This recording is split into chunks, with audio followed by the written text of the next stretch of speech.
Small talk. Such an important skill whether you're networking, making new friends, or trying to sign that important customer. In today's video, we'll talk about how you can master the art of small talk and look at a framework for endless topics. That way, you have something more to talk about than the weather. Let's get right into it. What is small talk? Small talk is an easy, casual way to talk to others. It's a common way to start a conversation with someone you don't know well. Here are a few tips to help you improve. First, ask open-ended questions. Open-ended questions lead to better conversations because they encourage longer answers.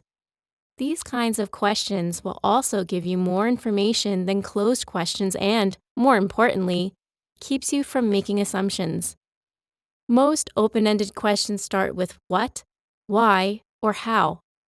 Open-ended questions make for a more interesting and lively conversation and get the other person to open up about themselves.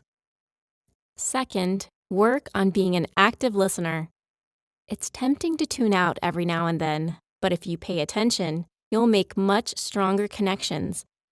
People will notice how interested you seem. Also, if you don't listen with only one ear, it's much easier to ask important questions and remember details to bring up later. To be an active listener, you must also stop the habit of checking your phone when you are conversing with someone.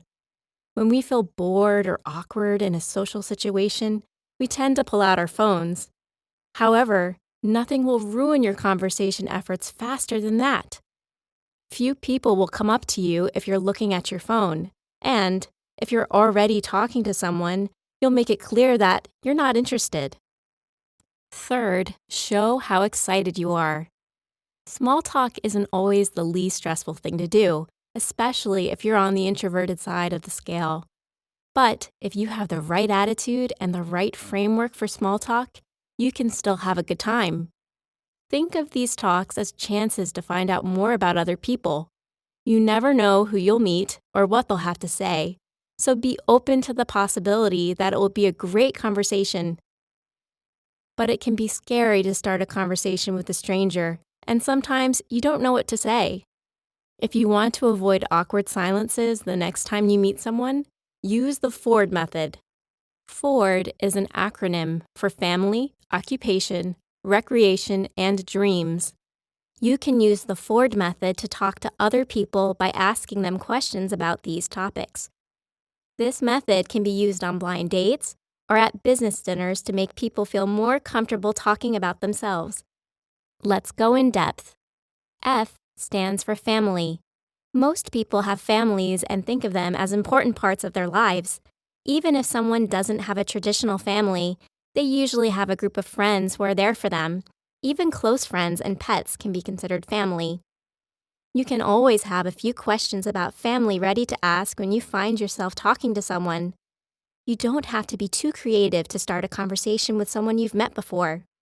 Simple questions like, "How is your family?" or "How are your kids?" are great conversation starters.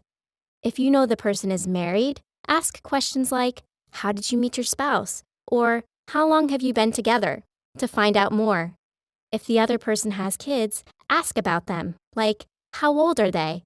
Where do they go to school?" or "What activities are they into?" O is for occupation. In a professional setting, the easiest thing to talk about is your job. If you are new to networking, you should always ask someone what they do for a living. You can always ask someone what they do for a living to start a conversation about work. You can also ask questions like, "What do you do for a living? How do you like your job?" That's interesting. How did you get to work like that? If you're talking to someone you know well, you might ask about their retirement plans or other parts of their job. Always try to learn something new from each new person you meet. People are more likely to open up and talk more if you show that you are interested. R stands for recreation. Recreation is anything that people do to relax or have fun. "What do you like to do for fun?" is an example of a question you could ask. "What do you do on the weekends?" or "Do you take vacations often?" If you know something about a person's hobbies, you can ask questions about those things. For instance, "Do you still like running?" or "How was your trip to France?"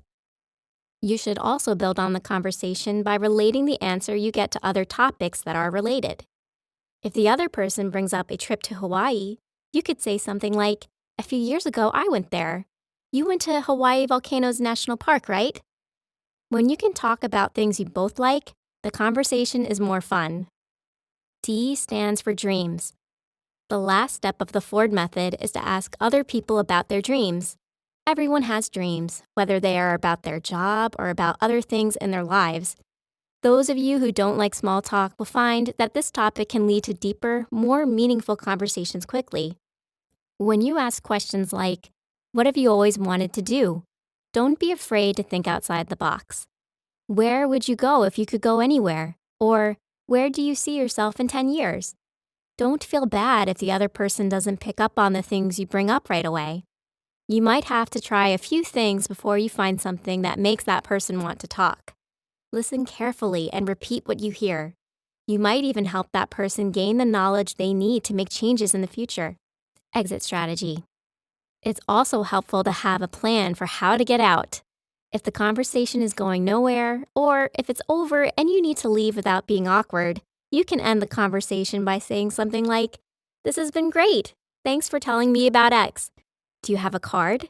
Or, "I'm going to grab some food. Great to meet you." What do you think about the Ford method of small talk? Let us know your thoughts in the comments box below. Make sure to subscribe and ring the bell to get updates. We'll see you next time. Thanks for watching.